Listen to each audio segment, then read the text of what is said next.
I'll tell you something very reverently, that if Jesus ever became proud, the Father would have opposed him. আর আমি নিষ্ঠার সাথে, শ্রদ্ধার সাথে আপনাদের একটা কথা বলতে চাই যে যিশু যদি কখনো গর্বিত হতেন তাহলে তার পিতা তার প্রতিরোধ করতেন। I say that just so that some of us don't think we are special favorites because we've known God for so many years.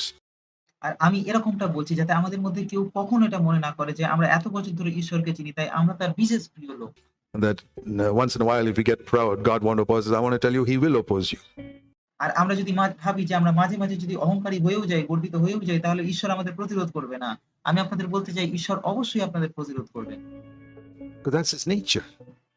কারণ এটা তার প্রকৃতি, তার স্বভাব। He opposes the proud. And it তিনি অহংকারীদের প্রতিরোধ doesn't matter করেন। one bit to Him whether you've been a believer for 60, 70 years. আর এটাতে কোনো যাই আসে না আপনি 60 বছর 70 বছর ধরে বিশ্বাসী কিনা। If you're proud, He'll oppose you. আপনি যদি অহংকারী হন তাহলে তিনি অবশ্যই আপনার If প্রতিরোধ you're humble, He'll give you grace. আর আপনি যদি নম্র হন তাহলে তিনি আপনাকে অনুগ্রহ দেবেন। So I see that the reason why Jesus never sinned was because He was always under grace.